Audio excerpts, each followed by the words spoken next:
कि चाइना में जब जैक मा जो अलीबाबा के मालिक हैं उन्होंने जब वहाँ की सरकार के कम्युनिस्ट पार्टी के खिलाफ बयान दिए थे तो वहाँ की पार्टी ने चिढ़कर उन्हें 6 महीने के लिए गायब कर दिया था।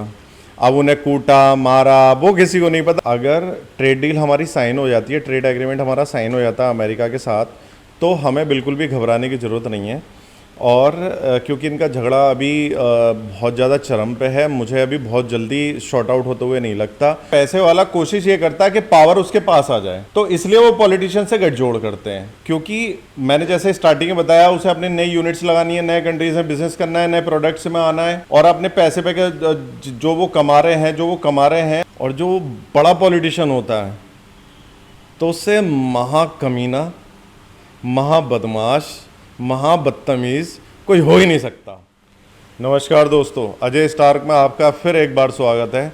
मैं अजय सैनी। आज एक नए टॉपिक पे हम चर्चा करेंगे, ट्रम्प वर्सेस एलोन मस्क, जो इस समय सबसे हॉट टॉपिक है अमेरिका का, अभी तो वर्ल्ड का। और आज जैसे कि आपको पता है गर्मी भी बहुत पड़ रही है, तो हम श्री राम पर्शियन कैफ़े में आए हुए हैं और आज हम वहाँ की कोल्ड कॉफ़ी टेस्ट करेंगे। गर्मी का सीज़न है तो कोल्ड कॉफ़ी टेस्ट करेंगे और फिर उसका टेस्ट बताएंगे आपको। दिवाकर जी हमें सर्व कर रहे हैं। धन्यवाद दिवाकर जी, थैंक यू सो मच।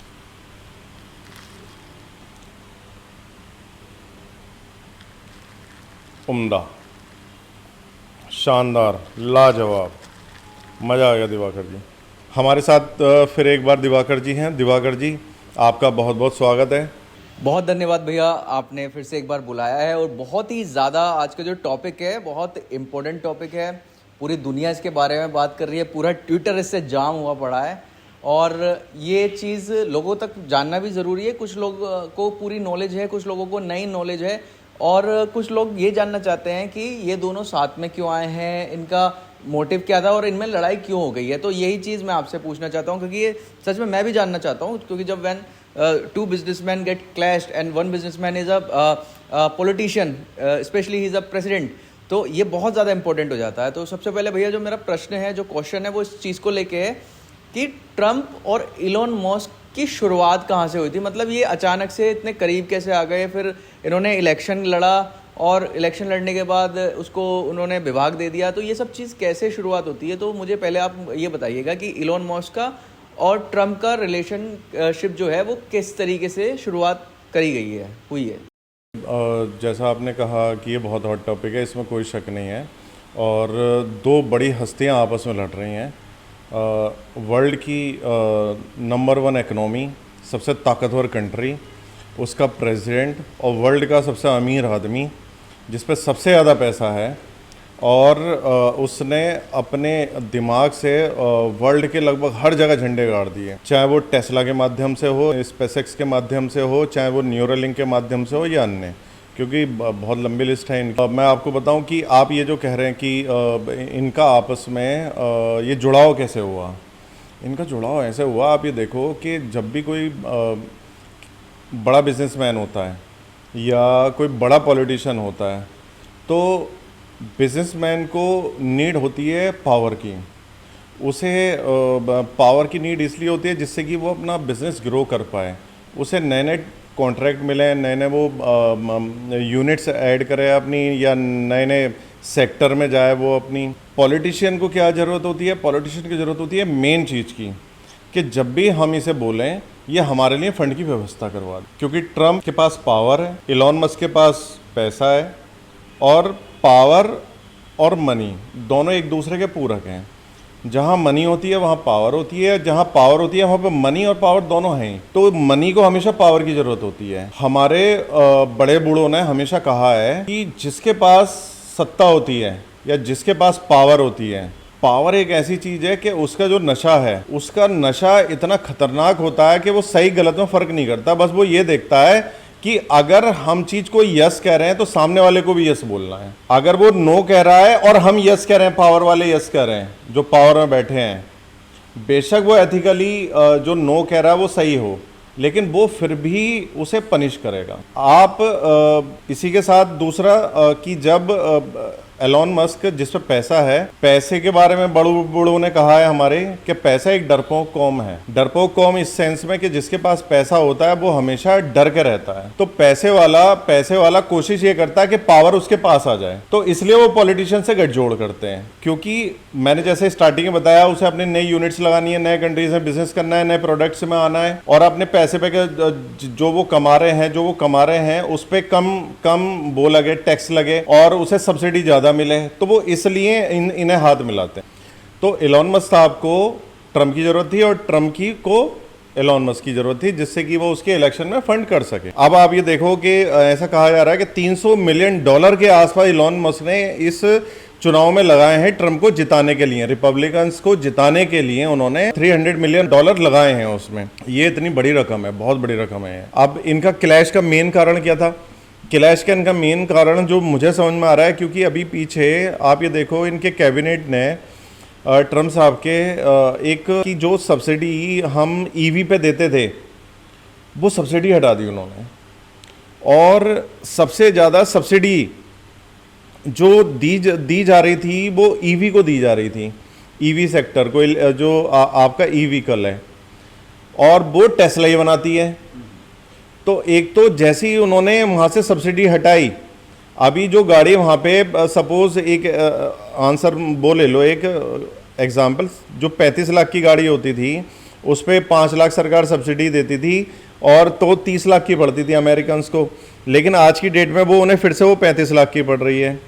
तो 5 लाख की ये जो सब्सिडी उसने पहले अमेरिका दे रहा था, अब उसने हटा ली, तो ऑब्वियस बात है उसकी गाड़ी की डिमांड कम हो जाएगी।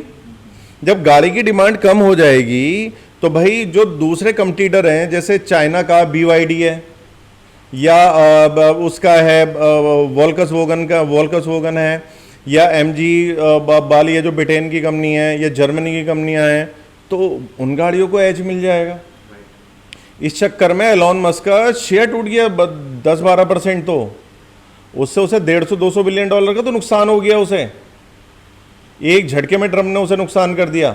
एक तरफ ट्रंप उसे अपना दोस्त कह रहा है और एक तरफ ट्रंप ने जो उससे कमिटमेंट किया वो कमिटमेंट पूरा नहीं कर रहा। इनफैक्ट जो उसे पहले से मिल रहा था वो भी तुमने उसमें कटौती कर दी। तो यार कैसे ये क्लैश क्यों नहीं होगा? वो तो कह रहा था कि इंडिया में मेरी एंट्री कराओ, तुमने तो उसकी अमेरिका के अंदर अच्छी सेल थी उसी पे तुमने ब्रेक लगा दिया।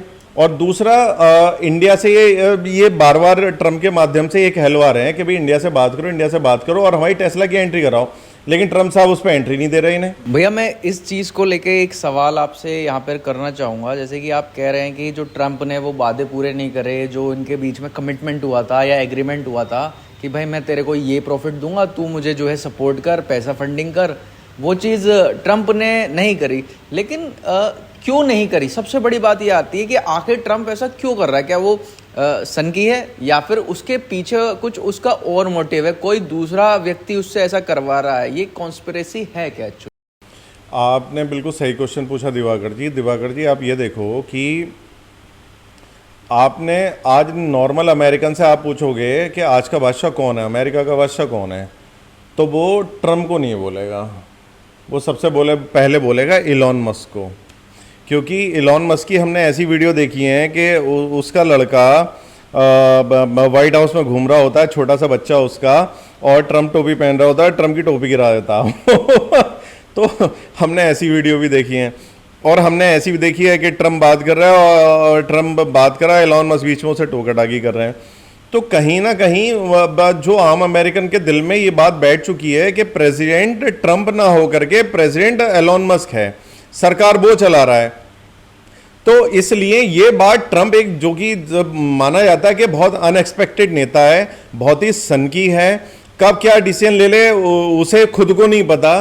तो मैं तो यही मानूंगा कि भाई यहाँ पे ईगो क्लैश हो रही है, क्योंकि उसका जो सबसे बड़ी पद है प्रेसिडेंट की, और वो सेकंड नंबर का नेता बन के रह गया अमेरिका के अंदर, जबकि वो वर्ल्ड का नंबर 1 नेता है। वो अमेरिका का तो है वर्ल्ड का नंबर 1 नेता, लेकिन इलॉन मस्क की वजह से उसे ये लग रहा है, उसे थोड़ा सा ये लग रहा है कि मेरी जो इमेज है वो डाउन हो रही है, मेरी जो पर्सनैलिटी है वो डाउन हो रही है, मुझे कमतर आंका जा रहा है, या फिर मुझे क्या नाम है एलॉन मस्क, मुझे ज़रूरत थी एलोन मस्क की बहुत ज़रूरत है और मैं इंडिपेंडेंट डिसीजन नहीं ले पाता हूँ, तो इसलिए मैंने एलोन मस्क को हायर करा। तो कहीं ना कहीं उसकी इमेज खराब हो रही थी, कहीं ना कहीं इमेज उसकी डाउन हो रही थी, इसलिए भी मुझे लगता है कि उसने इसे सबक सिखाने के लिए इसे वो अपने से दूर कर रहा है और इसकी कंपनियों को ठोक रहा है। अगला क्वेश्चन भैया मेरा ये है आपसे कि इन दोनों की जो क्लैश हो रहा है, दुश्मनी हो रही है, भारत पे क्या इसका इम्पैक्ट होगा और क्या भारत इससे फ़ायदा उठा सकता है, या भारत इसमें कहीं ना कहीं कोई डिप्लोमेसी करके ट्रम्प को या सरकार को अपने फेवर में कर सकता है, जो कि हम देख रहे हैं कि कहीं ना कहीं झुकाव है अमेरिका का पाकिस्तान की तरफ, और बहुत सारी ऐसी पॉलिसीज़ आ रही हैं जो कि भारत के खिलाफत में दिखती हैं। ये इसको थोड़ा सा क्लियर कीजिएगा, क्या सच में ऐसी खिलाफत है और भारत का क्या इम्पैक्ट है इनकी दोनों की लड़ाई से? देखिए, सबसे पहले एलोन मस्क की बात कर लेते हैं। एलोन मस्क के पॉइंट ऑफ व्यू से पूछें तो अभी इनका दोनों का जो क्लैश चल रहा है, इससे इंडिया को फ़ायदा ही है। क्यों फ़ायदा है कि एलोन मस्क जो इंडिया में लेके आना चाहता है अपनी टेस्ला गाड़ी, और प्लस उसका जो स्पेसएक्स है, और स्पेसएक्स के माध्यम से वो जो हमें वाईफाई प्रोवाइड कराना चाहता है। तो इससे क्या होगा कि अगर वो स्पेसएक्स के माध्यम से आता है, टेस्ला के माध्यम से आता है, या उसकी कंपनी यहाँ पे एंट्री करती है, तो हमारी जो टेलीकॉम इंडस्ट्री है उसे नुकसान है, क्योंकि जो हमारा एयरटेल है, आइडिया है, वोडाफोन आइडिया है, हमारी रिलायंस जियो है, या BSNL या अन्य और कोई कंपनी है, तो उसे कंपटीशन मिलेगा, क्योंकि उसे वायर फैलाने की ज़रूरत नहीं है उसे, क्योंकि वो सारा का सारा जो सिग्नल है वो सिग्नल जो देगा वो सीधे सैटेलाइट के माध्यम से देगा। और हमारी जितनी भी लोकल की कंपनियां हैं, इंडिया की कंपनियां हैं, एयरटेल जियो वगैरह, ये सब इन्होंने फाइबर बिछा रखा है। तो इन लोगों की कॉस्टिंग बहुत ज़्यादा महंगी है, उसकी कॉस्टिंग बहुत सस्ती है, क्योंकि उसे सिर्फ सिग्नल वहाँ से रिसीव करके और पर्टिकुलर इंस्ट्रूमेंट में, मॉडेम में उसे ट्रांसफ़र करना है, दैट्स इट। उसका कोई खर्चा नहीं होना। तो हमारे लिए तो फ़ायदा ये है, जितनी लेट आए या ना आए। दूसरा, हमारी जो ऑटो इंडस्ट्री है, ऑटो इंडस्ट्री के लिए भी फ़ायदेमंद है, क्योंकि ऑटो इंडस्ट्री में इसकी टेस्ला है, उसकी जो टेस्ला के बारे में ये कहा जाता है कि इतनी प्रीमियम और लग्जरी क्लास गाड़ी है और बहुत सस्ते रेटों में। तो हमारी जो ऑटो इंडस्ट्री है वो भी कंपटीशन फेस करेंगी, और कंपटीशन फेस करने से जो मेक इन इंडिया का मोदी जी का नारा है वो कहीं ना कहीं फेल हो जाएगा। हमारी जो भारतीय कंपनी है, जिन्हें हम वर्ल्ड लेवल पे ले जाना चाहते हैं, टॉप थर्ड इकोनॉमी में आना चाहते हैं, तो अगर ये पहले से ही आके बैठ जाएंगे ऑटो इंडस्ट्री में हमारी, और इसमें टेलीकॉम इंडस्ट्री में, तो उस केस में वो कंपटीशन फेस करेंगी और हमारी कंपनियां पीछे रह जाएंगी। तो हमारा जो रिवेन्यू जनरेशन है इन कंपनियों का वो कम हो जाएगा, यानी ग्लोबल उनकी पहुंच कम हो जाएगी, प्लस इंडिया में उनकी पहुंच कम हो जाएगी। तो जितना ये देर हो इस कंपनी को आने में इंडिया में, हमारे लिए उतना फ़ायदेमंद है। तो भैया, जैसे आप बात कर रहे हैं मार्केट की कि क्या इम्पैक्ट होगा इनकी लड़ाई से हमारे भारतीय मार्केट पे, पॉलिटिक्स पे और हमारी छवि पे इंटरनेशनली, एक दूसरी चीज़ लेके आता हूँ जो आपका फेवरेट है, जो आप जिस चीज़ के आप एक्सपर्ट हैं, स्टॉक मार्केट पे क्या असर पड़ेगा इन सब के होने का? क्योंकि अमेरिका में जो भी होता है उसका स्टॉक मार्केट पर सीधा इम्पैक्ट होता है। तो भारतीय स्टॉक मार्केट पे क्या असर पड़ेगा, वर्ल्ड स्टॉक मार्केट पे क्या असर पड़ेगा, और जिन लोगों ने इन्वेस्ट कर रखा है, जो इन्वेस्टर्स हैं, और उनकी जेब पे और उनकी आने वाली कमाई पे क्या असर पड़ने वाला है, इसको थोड़ा सा क्लियर कीजिएगा। और अगर एक चीज़ और ऐड कर रहा हूँ मैं कि क्या लोगों को अभी रुक जाना चाहिए इन्वेस्ट करने से पहले, अगर इस तरीके की चीज़ें हो रही हैं तो? देखिए, मैंने जैसा आपको अभी बताया कि अगर एलोन मस्क अभी आता है इंडिया के अंदर, तो उससे हमारी टेलीकॉम इंडस्ट्री और ऑटो इंडस्ट्री को नुकसान होगा। अगर ट्रेड डील हमारी साइन हो जाती है, ट्रेड एग्रीमेंट हमारा साइन हो जाता है अमेरिका के साथ, तो हमें बिल्कुल भी घबराने की ज़रूरत नहीं है। और क्योंकि इनका झगड़ा अभी बहुत ज़्यादा चरम पे है, मुझे अभी बहुत जल्दी शॉर्ट आउट होते हुए नहीं लगता, और मुझे ये भी नहीं लगता देखते हुए कि ट्रम्प साहब इसके सामने झुक जाएंगे, एलोन मस्क के सामने, क्योंकि ट्रम्प के हाथ में पावर है, और पावर एक ऐसी चीज़ है वो अच्छे अच्छे बिजनेसमैनों को गिरा लेती है। आपने चाइना में भी देखा होगा कि चाइना में जब जैक मा, जो अलीबाबा के मालिक हैं, उन्होंने जब वहाँ की सरकार के कम्युनिस्ट पार्टी के खिलाफ बयान दिए थे, तो वहाँ की पार्टी ने चिढ़कर उन्हें 6 महीने के लिए गायब कर दिया था। अब उन्हें कूटा मारा वो किसी को नहीं पता, वो पृथ्वी के गर्भ में है बात। लेकिन 6 महीने बाद आए वो, तो उनके हाव भाव चेंज थे और वो डरे हुए थे, सहमे हुए थे। तो मुझे उन्हें सिर्फ बिजनेस पे ध्यान देना था, इसके अलावा कोई पॉलिटिकल कमेंट नहीं करना था। तो इसलिए मैं कहना चाहूँगा आप लोगों से, इनकी लड़ाई चरम पे है। और ट्रम्प साहब बिल्कुल भी उसकी अभी फ़िलहाल नहीं सुनेंगे, क्योंकि उसने उन पे बहुत सारे आरोप लगा दिए, इतने सारे लगा दिए कि भाई आप तो मतलब सेक्स स्कैंडल वगैरह के बहुत सारे नाम ले दिए उन्होंने, और बोल दिए कि मेरे पास बहुत सारी क्लिप्स हैं, या मेरे सामने इनके ब्राइब्स वाले बहुत सारी क्लिप्स हैं। तो वो बहुत सारा ब्लैकमेल वाला मटेरियल यूज़ कर लिया। तो मुझे तो लगता नहीं बहुत जल्दी इनकी दोस्ती होगी। स्टॉक मार्केट पे जो हमारी कंपनियां हैं वर्तमान में, जैसे टाटा मोटर हो गई, महिंद्रा हो गई, या हमारी तो ये दोनों कंपनियां हमारी और सुपर डुपर आएंगी। ग्लोबल रीच इनकी पहले से ही है और ज़्यादा बढ़ाएंगी। और साथ में जो हमारी रिलायंस जियो है, क्योंकि स्पेसएक्स है जो वाईफाई देने वाली थी, अगर वो डिले हो रही है तो हमारी जियो और एयरटेल, वोडाफोन आइडिया, बीएसएनएल वगैरह के लिए फ़ायदेमंद है। तो आप इन्वेस्ट कर सकते हैं, कोई दिक्कत नहीं है, लेकिन आप इन्वेस्ट करने से पहले सेबी रजिस्टर्ड सलाहकार से सलाह जरूर कर लें, क्योंकि मार्केट हाई पे चल रहा है अपना, और हाई के बाद हमेशा मार्केट रिट्रेस लेता है। रिट्रेस ही एक ऐसी एंट्री होती है जहां पे आपको घुसना चाहिए, या करेक्शन पे आपको घुसना चाहिए, ना कि टॉप पे। आप ये देखो, मार्केट का टॉप बना था अक्टूबर 2024 में, उसके बाद से कंटिन्यू 4-5 महीने मार्केट नीचे रहा, और अब जाके मार्केट फिर से वो ऊपर आ गया, ऑलमोस्ट हाई के पास आ गया। बैंक निफ्टी हाई लगा गए, शेयर्स लगभग हाई लगा गए। डिफेंस ने तो रिकॉर्ड तोड़ दिए, 40-50% की उसके अंदर अपसाइड है।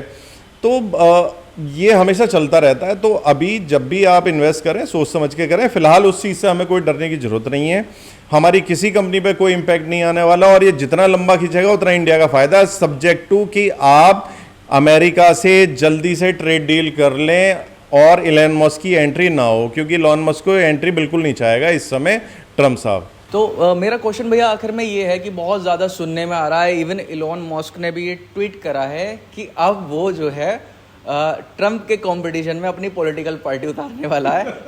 मुझे थोड़ी सी ना हंसी आ रही है। इलॉन मस्क साहब ने गुस्से में पता नहीं क्या क्या बोल दिया कि देखो, सबसे पहले ना आप बेसिक पे आ जाओ। बेसिक क्या होता है? एक जो पॉलिटिशियन होता है ना, पॉलिटिशियन, और जो बड़ा पॉलिटिशियन होता है, तो उससे महाकमीना, महाबदमाश, महाबदतमीज़ कोई हो ही नहीं सकता। और जिसके पास सत्ता होती है वो अच्छा और बुरा उसे मतलब नहीं है। मेरा काम होना चाहिए, जो मैं कह रहा हूं आई एम ऑलवेज राइट। जो पॉलिटिशियन होता है, बड़ा पॉलिटिशियन होता है, मैं जो कह रहा हूं आई एम ऑलवेज राइट। और तुम्हें मेरे साथ रहना तो मेरी हाँ में हाँ मिलानी पड़ेगी। और भैया ना तो अपना घर देख लो। दूसरा, जो आप एलोन मस्क साहब की बात कर रहे हो, एलोन मस्क साहब से मैं बड़ा, उन्होंने कह तो दिया मजाक मजाक में या सीरियस होके कि मैं पॉलिटिकल पार्टी बनाने का समय है और अमेरिका ग्रेट अगेन करने का समय है। अरे भाई, इतना कमीनापन लाओगे कहां से तुम? जैसे ट्रम्प कमीना है, आप ये देखो, वो इतना कमीना है, उसने पूरे वर्ल्ड को, चाइना जैसों को चरणों में ला दिया अपने। चाइना जैसी इकोनॉमी जो इतनी तेजी से आगे बढ़ रही है, और शी जिनपिंग भी डरने लगे, बार बार उनके डिप्लोमेट कहने लगे, उनका विदेश मंत्री कहने लगा, शी जिनपिंग को भी आगे कहने लगे जब उन पे उन्होंने टैरिफ ठोक दिए कि भैया अब बदलाव टैरिफ, हम बात करने को तैयार हैं, अगर आपको हमारी किसी चीज से दिक्कत है तो हमें बताओ, हम उस चीज को सही करेंगे। तो ये तो इनके घर का आदमी है। जब इतने बड़े उन्होंने तानाशाह शी जिनपिंग को नीचे झुका दिया, वर्ल्ड के जितने भी कंट्रीज थे सभी को अपने यहाँ पे झुका लिया कि भाई अब ट्रेड डील बाद में होगी, पहले टैरिफ लगाओ। टैरिफ लगाया, किसी पे 10%, 20%, 50%, 300% तक टैरिफ थे, यानी जिससे भी उनका ट्रेड डेफिसिट था तो उन्होंने उस पर रेसिप्रोकल टैरिफ लगाया। और रेसिप्रोकल जो टैरिफ लगाया उससे ये हो गया कि वर्ल्ड के जितने भी स्टॉक मार्केट थे वो सारे के सारे नीचे गिर गए, चाहे वो अमेरिका का हो, चाइना का हो, इंडिया का हो, फ्रांस का हो, जर्मनी का हो, जापान का हो, कहीं का भी, सारे गिर गए। और सेल लगवा दी, अपने लोगों को एंट्री करवा दी, उन्होंने डाउन पे खरीदे शेयर। और आज की डेट में जब उन्होंने कह दिया कि ठीक है 90 दिन के लिए 90 डेज में पॉज करते हैं हम, ये जो हमने टैरिफ लगाए, एक्सेप्ट चाइना उस पर 30% रहेगा और बाकी सभी पे बेस प्राइस 10% रहेगा। तो वो इतना समझदार है यार, इतना कमीना आदमी है, तुम कैसे लड़ लोगे एलोन मस्क साहब, हमें ये बताओ। इतना कमीनापन तुम्हारे अंदर है नहीं। और पैसा एक डरपोक कौम है। जो बिजनेसमैन होता है ना, वो डरा डरा रहता है, उसे केवल अपने बिजनेस से मतलब होती है, वो हमेशा सही और गलत के अनुसार चलता है, वो हमेशा सरकार की नीतियों के सहारे चलता है। और जबकि जो पॉलिटिशियन होते हैं वो भैया नीतियां बनाते हैं, वो लॉ बनाते हैं, आपको उन लॉ को फॉलो करना होता है, तो आप कैसे लड़ लोगे उससे। मुझे लगता है इन्होंने जल्दी कह दिया और कुछ दिनों बाद हो सकता है माफी मांगते हुए भी नजर आए, तो मैं दिखा दूंगा मैं क्यों। क्योंकि अगर उन्होंने किसी वजह से, जैसे आप ये देखो कि इंडिया में जो कांग्रेस के एक बड़े लीडर हुआ करते थे एक समय पे, विजय माल्या जी, तो विजय माल्या जी पे उन्होंने एक हेरा फेरी करी, 6,000 करोड़ के बैंक्स के लोन थे, उन्होंने नहीं दिए। लेकिन उसका इतना बड़ा एम्पायर, उसका दारू का एम्पायर, उसका अपनी एयरलाइंस चल रही हैं, उनका अपना रियल एस्टेट का बिजनेस है, उनकी अपनी आईपीएल टीम है, उनकी अपनी फरारी की टीम थी, उनकी इतनी सारी टीमें चल रही थी यार, फार्मूला 1 रेस वगैरह। एक झटके में उस आदमी को जीरो कर दिया उन्होंने और उसे निर्वासित होकर यूके जाना पड़ा। और आज की डेट में 6,000 करोड़ का जिसने लोन लिया था वो 14,000 करोड़ दे चुका है, फिर भी भारत सरकार ने उसे एक्सेप्ट नहीं किया, ना उसकी कोई भी चीज एक्सेप्ट करी और उसे इंडिया में आने नहीं दिया, उसका पासपोर्ट ही रद्द कर दिया। तो अगर गलती से ये इसके साथ हो जाए तो, और ट्रंप ने एक केस लगा के, और ये वर्ल्ड में किसी बिजनेस के टूर पे गए हों, ये 1-2 केस लगा दिए, वर्ल्ड में इधर उधर चले गए, बाद में पता चला इनका पासपोर्ट ही कैंसिल हो गया, तो आप सोच के तो देखो कि जो आदमी अर्श पे था एकदम फर्श पे आ जाएगा, समय नहीं लगेगा उसे आने में। तो ये बहुत जल्दी, भैया एलोन मस्क साहब बिजनेसमैन ही रहो, पॉलिटिशियन के चक्कर में मत पड़ो। ट्रंप पॉलिटिशियन प्लस बिजनेसमैन है वो, और आप सिर्फ बिजनेसमैन हो, आपके अंदर उतना कमीनापन नहीं है। तो इसलिए जिस पे सत्ता होती है, और सत्ता का नशा जो होता, अच्छा हो या बुरा हो, अगर उसे सही लग रहा है तो वो सही है, अगर उसे गलत लग रहा है तो गलत है।